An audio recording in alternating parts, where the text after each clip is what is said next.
Hello, Phil Barnell. I don't know if you'll ever see this, but if you do, I hope you take into consideration. This is why I thoroughly believe that you, Phil Barnell, are an abuser. And no, I'm not talking about like an abusive husband that he beats cat or anything like that. I'm talking about one of the worst abusers out there.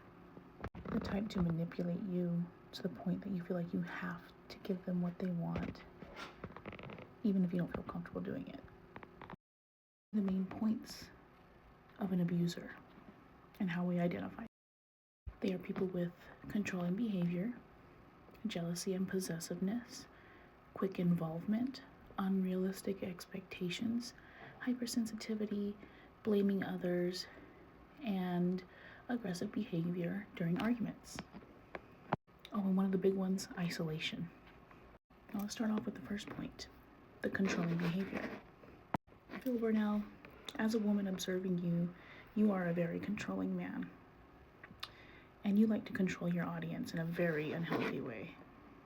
Especially recently, with the whole marathon needing to be on Friday thing, you are controlling when that happens. And you're making them feel like it needs to happen at that time. You're also very controlling in the environment that you create around yourself.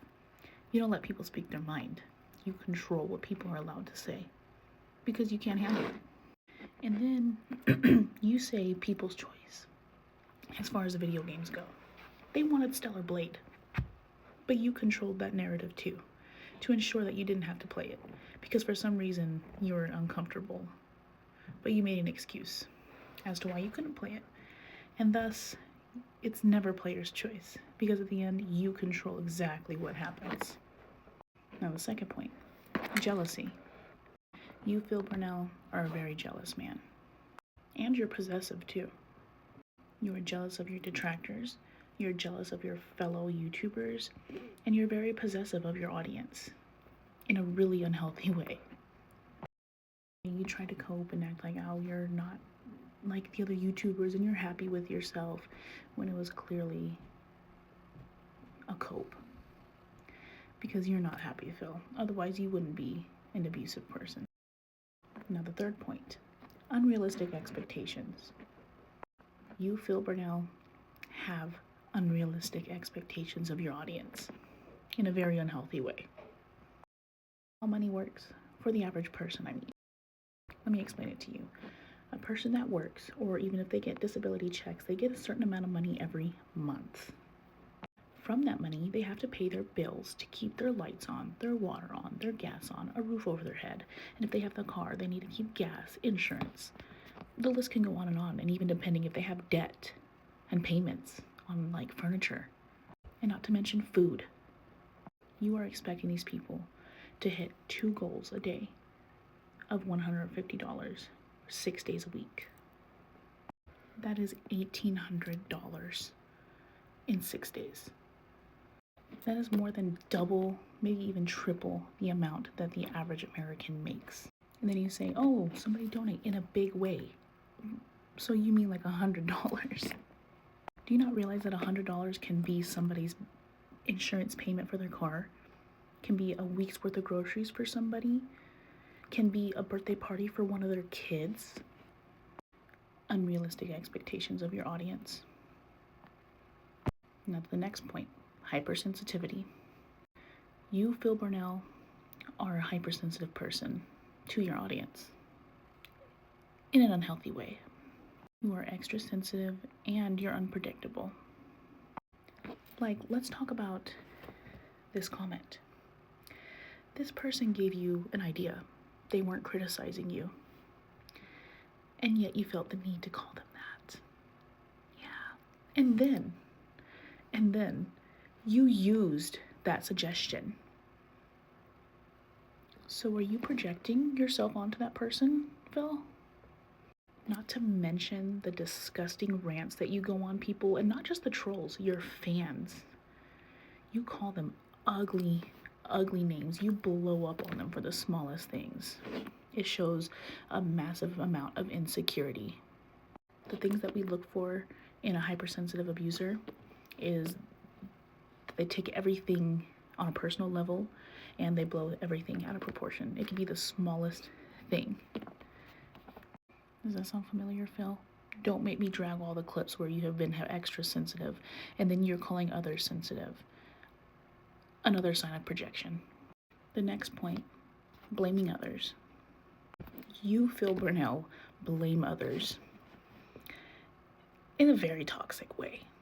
I don't think I've ever seen you take accountability for anything. You've even had water spill on you from a water bottle and you blamed the factory for overfilling the water bottle. If that doesn't scream abusive behavior in a person, I don't know what does. When your abusive behavior on this point shows the most is when you play fighting games. Nothing's ever your fault. It's the network. It's pattern play. It's button mashers. It's never you that made a mistake.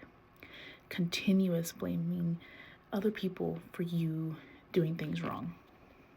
I could go on and on this point. Like, I could go on forever, but I'm not going to because I think I'm at my point.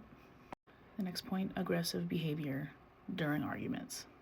You, Phil Burnell, absolutely have aggressive behavior during your arguments. Let's take your interview with Craig from the Side Scrollers, for example. You displayed a lot of aggressive behavior, and then you ended the stream because you were too much of a coward to face him after your aggressive behavior. And not just that, you are very aggressive towards people in your comments. Massively aggressive. You choose very ugly words like mouth drooler and dunce and schlub. All things that are very unnecessary during an argument. But again, you have the mentality of an abuser, so you don't know what else to do. You don't have an intelligent response to an argument. Okay, so the last point that I put in, isolation. Now, I can't prove that you isolate Kat. I can't prove that. But you not only isolate yourself, but you do isolate her by not giving her a vacation, by, it seems like y'all only go out once a week for like a date or something. And not only that, Phil, you isolate your audience. You make them feel like they can only watch you and they can only give you money. It's the way that you talk to them. You could deny that all you want, but we see it. And not only that, Phil, you isolate yourself. A huge sign of insecurity and abuse. So, Phil, what will you do?